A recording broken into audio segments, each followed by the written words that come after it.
এবার চিন্ময় কৃষ্ণদাস ব্রহ্মচারীর মুক্তি চেয়ে ফেসবুকে করা স্ট্যাটাস দিলেন কলামিস্ট ও গবেষক ফরহাদ মাজার। চিন্ময়কে নিয়ে 26 নভেম্বর সামাজিক মাধ্যমে দেয়া এক দীর্ঘ স্ট্যাটাসের পর থেকেই আলোড়ন নেট দুনিয়ায়। কিন্তু আপনি কিন্তু অভিযোগ করছেন আমাকে ফ্যাসিস্ট হিসেবে করেছেন না, আপনি এটা খুব অন্যায় কাজ করেছেন। বাংলাদেশ সম্মিলিত সনাতনী জাগরণ জোটের মুখপাত্র ও চট্টগ্রামের হাটহাজারীর পুণ্ডরিক ধামের সাবেক অধ্যক্ষ চিন্ময় কৃষ্ণদাস ব্রহ্মচারীর মুক্তি চাইলেন কবি ও চিন্তক ফরহাদ মাজার। আইনগতভাবে শেখ হাসিনা কিন্তু এখনো পর্যন্ত বাংলাদেশের প্রধানমন্ত্রী। তারা শেখ হাসিনাকে আবার বাংলাদেশে প্রতিস্থাপিত করতে চায়। চট্টগ্রামের আদালত পাড়ায় চিন্ময় কৃষ্ণদাস ব্রহ্মচারীর অনুসারীদের হামলায় নিহত হন আইনজীবী সাইফুল ইসলাম আলিফ। চট্টগ্রামে আইনজীবী হত্যার ঘটনায় যে গোষ্ঠী জড়িত থাকুক না কেন তাদের বিচার করতে হবে। সকালে ঢাকা মেডিকেলে শহীদ ডাক্তার মিলন দিবস। নিজেদের জীবন বাজি দিয়ে এই নতুন স্বাধীনতা আমাদেরকে এনে দিয়েছে, আপনারা তাদেরকে দয়া করে বিতর্কিত করবেন না। বাংলাদেশ সম্মিলিত সনাতনী জাগরণ জোটের মুখপাত্র ও পুণ্ডরিক ধামের অধ্যক্ষ চিন্ময় কৃষ্ণ দাস ব্রহ্মচারীকে অবিলম্বে মুক্তি দিন। আমরা বাংলাদেশের জনগণ ইতপূর্বে দেখেছি ইসকন বাংলাদেশে বিভিন্নভাবে নিহত আইনজীবী সাইফুল ইসলামের মরদেহ নেওয়া হয়েছে লোহাগাড়ার ছাড়াঙ্গা গ্রামের বাড়িতে। তৃতীয় দফা জানাজা শেষে পারিবারিক কবরস্থানে দাফন করা হবে তাকে। এক আলিফ ভাই শহীদ হয়েছে, তারপরের দিন হাজার হাজার আলিফ আজকে এই সমাবেশে উপস্থিত হয়েছে। আইনজীবী সাইফুল ইসলাম আলিফ হত্যার প্রতিবাদে উচ্চ আদালতে বিক্ষোভ করেছেন বিএনপির আইনজীবীরা। আলাদাভাবে কর্মসূচি পালন করেছেন জাতীয় নাগরিক কমিটি ও সাধারণ আইনজীবীরা। 10,31,00,000 টাকা চাঁদাবাজি ও 26 লাখ টাকা কর ফাঁকির পৃথক 2 মামলা থেকে অব্যাহতি পেয়েছেন বিএনপির ভারপ্রাপ্ত চেয়ারম্যান তারেক রহমান। প্রধান উপদেষ্টার সাথে রাষ্ট্রীয় অতিথি ভবন যমুনায় সাক্ষাৎ করতে গেছেন বিএনপি মহাসচিব মির্জা ফখরুল ইসলামের নেতৃত্বে একটি প্রতিনিধি দল। বাংলাদেশে কিছু তরুণ, কিছু যুবক, কিছু মানুষ প্রাণ দিচ্ছে দেশের পরিবর্তনের জন্য। এবার জিয়া চ্যারিটেবল ট্রাস্ট দুর্নীতি মামলায় 7 বছরের দণ্ড থেকে খালাস পেলেন বিএনপি চেয়ারপারসন খালেদা জিয়া। একই সঙ্গে অন্য আসামিদেরও খালাস দেওয়া হয়েছে। হঠাৎ করেই অস্থির হয়ে উঠেছে দেশ। ঢাকা, চট্টগ্রাম সহ বিভিন্ন স্থানে হচ্ছে সংঘর্ষ সংঘাত। এই পরিস্থিতিতে বাড়ছে উদ্বেগ, উৎকণ্ঠা। যে প্রাণ যে দিল, এত যে গেল, এত যে দিলাম আমরা, তার ফলশ্রুতি কি এই বাংলাদেশ? আমরা এটাই দেখতে চেয়েছি যে 3 মাস হয়নি, এখনই রাস্তায় রাস্তায় লড়াই শুরু হয়েছে। 3টে মাস হয়নি এখনো। এই 3টে মাসের মধ্যেই আমাদের সেই আসল চেহারা বেরিয়ে আসতে শুরু করেছে। আমার নিজের ঘরেই যদি আমরা সেই বিভাজন থেকে যায়, বিভেদ থেকে যায়, আমি সেটা কখনোই ঠিক করতে পারবো না। ধর্মকে কেন্দ্র করে কি উন্মাদনা শুরু হয়েছে। মুক্ত স্বাধীন মিডিয়ার জন্য, প্রেসের জন্য, সংবাদ মাধ্যমের জন্য আমরা এতদিন লড়াই করলাম, তার অফিস পুড়িয়ে দিচ্ছে। আমাদের দেশের মানুষ তার দেশের জন্য, দেশের মাতৃকার জন্য বারবার প্রাণ দিয়েছে। যে প্রাণ যে দিল, এত যে গেল, এত যে দিলাম আমরা, তার ফলশ্রুতি কি এই বাংলাদেশ?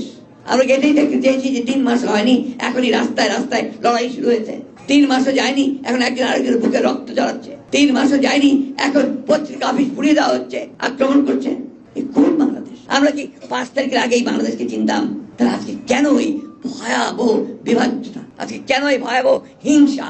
আজকে কেন এই ভয়াবহ অস্থিরতা? কোথায় সমস্যাটা কোথায়? আমি প্রশ্নগুলো আপনাদের সামনে এই জন্য তুলছি যে আপনারা এখানে এই সমাজের শ্রেষ্ঠ লোকগুলো বসে আছেন। আপনার ছাত্র জীবনের শ্রেষ্ঠ ছাত্র ছিলেন, আপনার কর্মজীবনের শ্রেষ্ঠ, আপনারা আমাদের মানুষের কাছে, সাধারণ মানুষের কাছে আপনারা দেবতা, আপনার চিকিৎসক।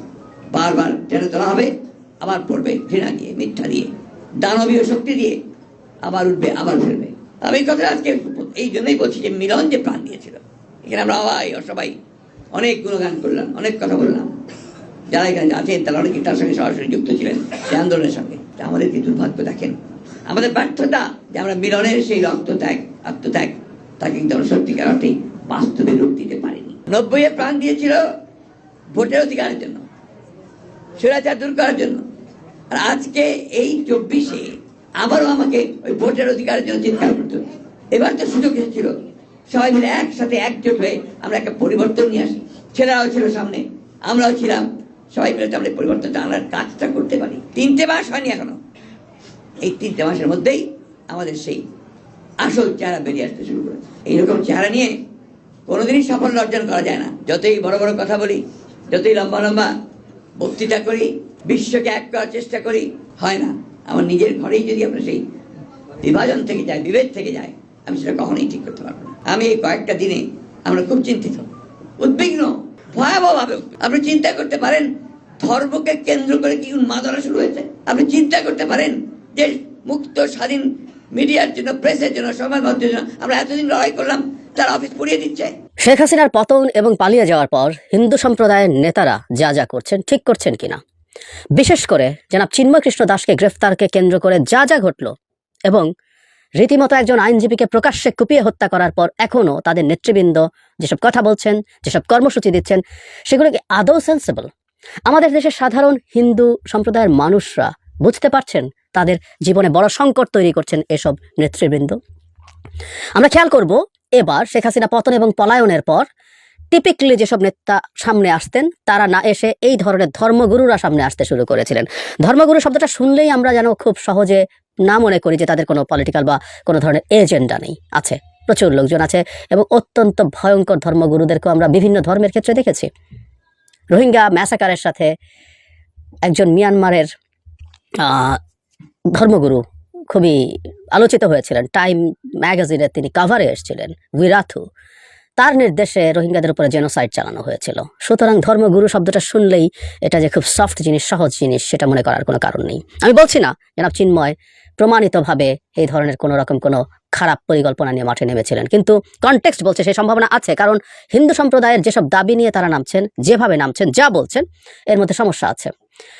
গতকাল হিন্দু সম্প্রদায়ের একজন নেতা যে তাদের যে প্ল্যাটফর্মটা তৈরি হয়েছে, প্ল্যাটফর্মটা হচ্ছে সনাতনী জাগরণ জোট, চিন্ময়কে গ্রেফতার করা নিয়ে তাদের একজন জনাব সুমন, সম্ভবত ওনার নাম সুমন রায়, তিনি নতুন কর্মসূচির কথা বলছেন। অনেক কিছু বলেছেন, এটা আমি আজকে সকালের ভিডিওতে কথা বলেছি, কিন্তু তিনি এখন বলছেন যদি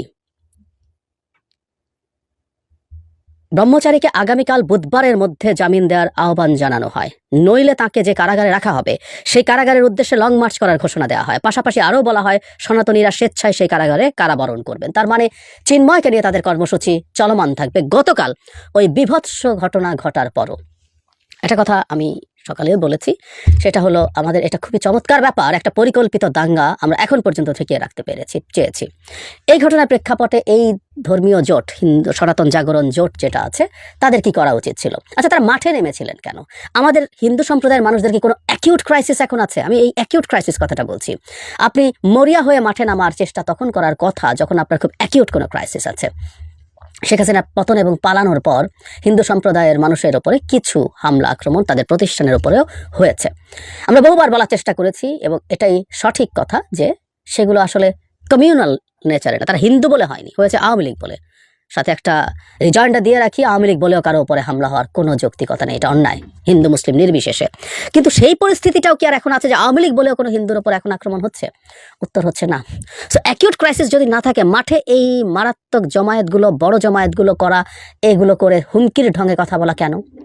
বিশেষ করে গতকাল যখন একজন আইনজীবীকে প্রকাশ্য দিবালোকে আদালত চত্বরে হাজার হাজার মানুষের মধ্যে কুপিয়ে হত্যা করা হয়েছে, তখন এই কর্মসূচি চালিয়ে যাওয়া কেন?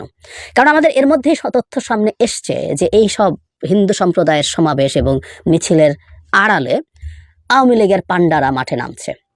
যথেষ্ট পরিমাণ তথ্যের মধ্যে মিডিয়ায় চলে এসছে এবং এই সুযোগ তারা নেবে, এটাই খুব স্বাভাবিক। তারা যেখানেই সুযোগ পাবে সেটার পেছনে, যখন ব্যাটারি চালিত রিক্সা শ্রমিকরা, চালকরা যখন রাস্তায় নামছে, সেটার পেছনে ছিল আনসারের সাথে মিশে যাওয়ার চেষ্টা করেছে। যেখানে কোনো একটা পরিস্থিতি হয় সেখানে তারা নেমে যাওয়ার চেষ্টা করবে এই সরকারকে ডিস্টেবিলাইজ করার জন্য।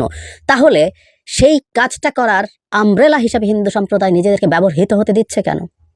গতকালকের ঘটনার পর কি উচিত ছিল না এই কর্মসূচিগুলো আপাতত স্থগিত করা? কারণ আমি আবারও বলছি, তাদের উপরে যে অ্যাকিউট সংকট আছে, সেই অ্যাকিউট সংকট যেটা তাদের ভাষ্যমতে যদি যতটুকুও ছিল সেটা তো এখন নেই।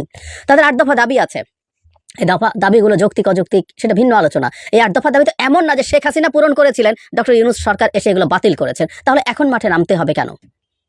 এই 8 দফা দাবি তাদের আগেও ছিল, সেগুলো তখনও পালন করা হয়নি। তারা রাষ্ট্রের কাছে, সরকারের কাছে তাদের দাবি জানাতে পারেন। আমি তাদের এই অধিকারকে সম্মান করি, এই অধিকারকে সম্মান করি। তারা এই দাবি জানাক, নিজেরা জানাক, সরকারের বিভিন্ন পর্যায়ে পৌঁছে দিক, ধর্ম উপদেষ্টার কাছে, এমনকি প্রধান উপদেষ্টার সাক্ষাৎ চাইতে পারেন। এবং আমি বিশ্বাস করি তারা প্রধান উপদেষ্টার সাক্ষাৎ যদি চান, প্রধান উপদেষ্টা তাদের সাথে সাক্ষাৎ করবেন, তাদের 8 দফা দাবি পৌঁছে দিক, তার যৌক্তিকতা ব্যাখ্যা করুক, এটা নিয়ে সভা, সেমিনার, সিম্পোজিয়াম হোক, কলাম লিখুক। কিন্তু রাস্তায় নামা এবং এই ধরনের এনার্কি তৈরির প্রেক্ষাপট তৈরি করা তাদের দ্বারা হচ্ছে, এটা ভয়ঙ্কর ব্যাপার। এই সুযোগ নেওয়া হচ্ছে, তারা দেখছেন, তারপরও থামছেন না। সে কারণে এই নেতৃত্বকে আমি আসলে প্রশ্নবিদ্ধ করতে চাই। এবং আমার মনে হয় আমাদের হিন্দু সম্প্রদায়ের মানুষেরও উচিত হবে এই নেতৃত্বকে প্রশ্ন করা। হিন্দু সম্প্রদায়ের বহু মানুষ, বহু নেতৃত্ব আছে। আমি জানি ফেসবুকে অনেক হিন্দু সম্প্রদায়ের মানুষকে স্ট্যাটাস দিতে দেখছি যেসব সংগঠনের নেতারা মূলত কারো না কারো এজেন্ডা, কখনো আওয়ামী লীগের, কখনো ভারতের এজেন্ডা বাস্তবায়ন করতে চান এই দেশের হিন্দু সম্প্রদায়ের মানুষকে ব্যবহার করে।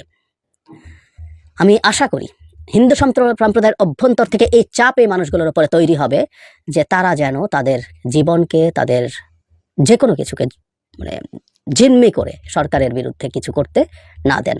এই চাপটা তাদের অভ্যন্তর থেকে তৈরি হবে এবং তারা সত্যিকার অর্থে বাংলাদেশের সাম্প্রদায়িক যে সম্প্রীতি ছিল, কিছু কিছু সমস্যা মাঝে মাঝে হয়েছে, কিন্তু মোটা দাগে বাংলাদেশ একটা সাম্প্রদায়িক সম্প্রীতির দেশ। আমি আবারও বলছি, রিপিট করছি, এই ঘটনার পরও, গতকাল চট্টগ্রামে এই ঘটনার পরও সারা দেশ একেবারে শান্ত ছিল। মানুষ তো নাই, কোনো প্রতিষ্ঠানের উপরও কোনো রকম আঘাতের কোনো খবর আমাদের কাছে আসেনি। সো এই সাম্প্রদায়িক সম্প্রীতির দেশটাকে, সাম্প্রদায়িক সম্প্রীতি নষ্ট করে হিন্দু সম্প্রদায়ের মানুষের জীবনকে ঝুঁকিপূর্ণ করার কাজ করছেন প্রকারান্তরে এই নেতারা। তারা হুমকি দিচ্ছেন তারা লং মার্চ করবেন, যে কারাগারে নেওয়া হয়েছে, নাহলে স্বেচ্ছায় কারাবরণ করবেন। এই ধরনের কর্মসূচি যখন রাস্তায় থাকবে সেগুলো আবারও সমস্যা তৈরি করবে। আমি বলছি না সরকারকে এগুলো নিষিদ্ধ করে দিতে হবে, কিন্তু তারা তাদের জায়গা থেকে এই সেন্সিবিলিটির পরিচয় দেওয়া দরকার ছিল এবং হিন্দু সম্প্রদায়ের মানুষের এটা বোঝা দরকার এবং তাদের উপরে চাপ তৈরি করা দরকার। বরং আমরা হয়তো এভাবেই ভাববো এসব করতে গেলে আবার নতুন করে সমস্যা তৈরি করা সম্ভব, তৈরি হওয়া সম্ভব, এবং সেটাই সম্ভবত এই নেতারা চাইছেন। আমি তাদেরকে স্পষ্টভাবে অ্যাকিউজ করছি, আমি কনটেক্সট মিলিয়ে অ্যাকিউজ করছি, আমি নিশ্চিতভাবে বলছি না এটাই তাদের ইন্টেনশন, কিন্তু কনটেক্সট তাই বলে। সুতরাং তাদের ইন্টেনশন থাকুক বা না থাকুক, এই ইন্টারপ্রিটেশন হতে পারে।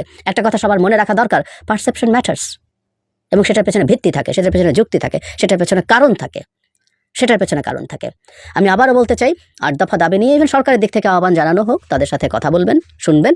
8 দফা দাবি মেনে নিলে রাস্তা থেকে যাব, কোনো সরকার সেটা করবে না, করতে হয় না, করে না। প্রথম কথা হচ্ছে সব দাবি যৌক্তিক কিনা, সব দাবি যদি যৌক্তিক হয়েও থাকে, সব দাবি মেনে নেওয়ার মতো পরিস্থিতি সরকারের আছে কিনা, অনেক ইস্যু আছে। সুতরাং আমি কয়েক হাজার বা লাখ লোক একত্র করে চাপ দিয়ে যে কোনো কিছু আদায় করে নেব, এই মানসিকতাটা সঠিক না। আর একটা সরকার যখন সংকটে ছিল, আজকের কথা বলছি না, আজকে সরকার 100 দিন পার হয়েছে, 7 দিন 10 দিনও যায়নি হিন্দু সম্প্রদায়ের মানুষ রাস্তায় নেমে এসেছিল, আমাদের খুব স্পষ্টভাবে মনে আছে, ঢাকায় এসেছিল, হুমকি দিয়েছিল, অনেক কিছু করেছিল। এবং যখনই এই ঘটনাগুলো ঘটছে, এগুলো নিয়ে ভারত যেভাবে রিয়্যাক্ট করে, সেই রিয়াকশনটাও খুব ক্লিয়ার ইন্ডিকেশন যে এগুলো পরিকল্পিত হওয়ার সম্ভাবনা অনেক বেশি।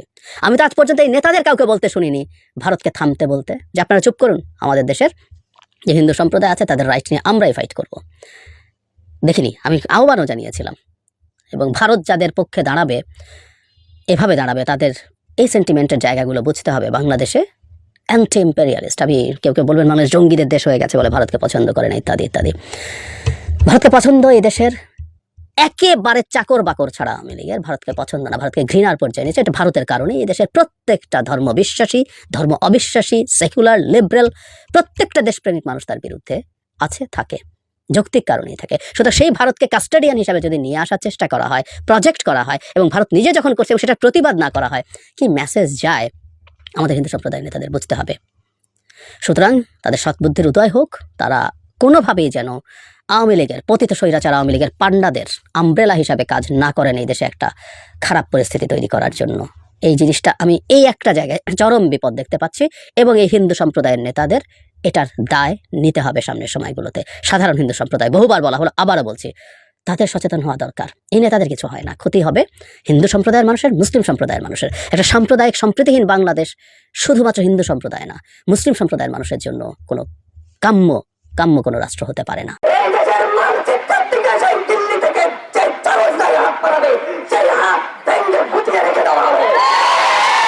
আমরা জীবন দিতে শিখেছি, আমরা অলরেডি শহীদ হয়ে গেছি, আমাদের মৃত্যুর আর কোনো ভয় নেই। 5ই আগস্টের পরিবর্তনের পরে এখন আর এই বাংলাদেশের দিল্লির দালাল আর কীটবাসগুলা নেই। প্রত্যেকটা কলকাতায় পালিয়ে গিয়েছে, দিল্লিতে পালিয়ে গিয়েছে। স্কুলের বিরুদ্ধে স্কুলকে নিয়ে কেন নিউজ কভারেজ হয় না? কেন তাদের লক্ষ্য উদ্দেশ্য ধরে ধরে কেন নিউজ কভারেজ হয় না? কেন একটি টেলিভিশন করবে কোটেশন ছাড়াই তাদের মতো উল্লেখ করবে যে হচ্ছে আলিফকে হত্যা করেছে মুসলিম আইনজীবীরা, হিন্দুদের হত্যা করেছে, এই কথা কিভাবে আসবে? এটা উদ্দেশ্য প্রণোদিত ভাবে হয়েছে। আজও বলতে চাচ্ছি, বিভিন্ন মিডিয়া পরিচালনা পর্ষদে কামরুল ইসলামের ভাই বসে আছে, 5ই আগস্ট পর্যন্ত আমরা রক্ত নিয়ে বিধি নাই, আমার ভাই রক্ত দিয়েছে সেই দিল্লির এজেন্ডা বাস্তবায়নের জন্য নয়। দিল্লিতে বসে শেখ হাসিনা তার সেই দোসর মুদিকে নিয়ে আমার বাংলার মাটির দিকে হাত বাড়াচ্ছে। এই দেশের মানচিত্রের দিকে সেই দিল্লি থেকে যে চারস্থায় হাত বাড়াবে সেই হাত ভেঙে গুটিয়ে রেখে দেওয়া হবে। এটা চিন্ময় দাসের রূপে হোক, ইসলামের রূপে হোক, আনসারীদের রূপে হোক, যেটার রূপেই হোক, এই হাত ভেঙে দেওয়ার জন্য এদেশের মানুষ প্রস্তুত। আমরা জীবন দিতে শিখেছি, আমরা অলরেডি শহীদ হয়ে গেছি, আমাদের মৃত্যুর আর কোনো ভয় নেই। আমাদেরকে আরেকবার লড়তে বাধ্য করবেন না।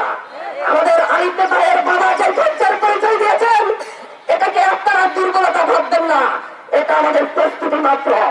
সেই পশ্চিমবঙ্গে বসে নিজের রাজ্যের গোহারা হয়ে শুভেন্দু অধিকারী নাকি আমার দেশের সীমানার অব্যদের ঘোষণা দেয়। শুভেন্দু অধিকারীর বাড়ি অপেক্ষার জন্য সেই কলকাতার ভাই বোনের অপেক্ষা করছে। বাংলাদেশের এই দেশের জনগণ এখন আর 5ই আগস্টের পূর্ববর্তী জনগণ নেই। 5ই আগস্টের পরিবর্তনের পরে এখন আর এই বাংলাদেশের দিল্লির দালাল আর ইতবাস গুলা নেই। প্রত্যেকটা কলকাতায় পালিয়ে গিয়েছে, দিল্লিতে পালিয়ে গিয়েছে। বাংলায় যারা আছে সবাই দেশপ্রেমিক। এই দেশপ্রেমিকদের মধ্যে এখন আছে এই দিল্লির দালালদের যে বোন চাপটা এখন লুকিয়ে আছে। তাদের বিরুদ্ধে দেশের সকল ছাত্র সংগঠন একসাথে গত 5 দিন জিরো টলারেন্স ঘোষণা করেছে। আমরা এতদিন ধৈর্য ধরেছি আইন শৃঙ্খলা বাহিনী সন্ত্রাসী ছাত্রলীগকে গ্রেপ্তার করবে। আমরা ধৈর্য ধরেছি আইন শৃঙ্খলা বাহিনী মুজিববাদী আওয়ামী লীগের সন্ত্রাসীদেরকে গ্রেপ্তার করবে। আমরা ধৈর্য হারা হয়েছি। আজ সেই গত 5 থেকে সিদ্ধান্ত নেওয়া হয়েছে। শেখ হাসিনা রেহানাকে কটাক্ষ করে যা বললেন সোহেল তাজ। গত 5ই আগস্ট তীব্র প্রাণঘাতী ও গণ আন্দোলনের মুখে দেশ ছেড়ে ভারতে পালিয়ে আশ্রয় নেন ক্ষমতাচ্যুত সাবেক প্রধানমন্ত্রী শেখ হাসিনা। আওয়ামী লীগ সরকারের পতনের পর থেকে দেশের নানা দাবি দেওয়া নগরীতে রূপ নেয় ঢাকা সহ অনেকের অভিযোগ, বর্তমান অন্তর্বর্তীকালীন সরকারকে বেকায়দায় ফেলতে ক্ষমতাচ্যুত আওয়ামী লীগ এইসব ঘটনার পেছনে ইন্ধন যোগাচ্ছে। সব শেষে মঙ্গলবার 26শে নভেম্বর চট্টগ্রাম আদালতে বাংলাদেশের সমলিতনী সনাতনী জাগরণ জোটের মুখপাত্র কৃষ্ণ দাস বক্ষণচারী ও অনুসারীদের সঙ্গে সংঘর্ষে সাইফুল ইসলাম আলিফ নামের এক আইনজীবী কুপিয়ে হত্যা করা হয়। এই নিয়ে স্বাধীন বাংলাদেশের প্রথম প্রধানমন্ত্রী ও জাতীয় নেতা তাজ উদ্দিন আহমেদের ছেলে ও সাবেক স্বরাষ্ট্রমন্ত্রী সোহেল তাজ বলেছেন, ধর্মীয় সম্পত্তি নষ্ট করে লাশের ওপর ক্ষমতায় আসতে চায় আওয়ামী লীগ। বৃহস্পতিবার সামাজিক কর্মমাধ্যম ও ফেসবুকে সোহেল তাজ লেখেন, হত্যা, গুম, খুন, গণহত্যা, নির্যাতন, নিপীড়ন, গণতন্ত্র ধ্বংস করে দুর্নীতি করে লক্ষ লক্ষ টাকা বিদেশে পাচার করে দেশটাকে শেষ করে ছাত্র জনতার ঝাঁটা পেটা খেয়ে পালিয়ে যে এখন দেশের ধ্বংসের ষড়যন্ত্র করছে।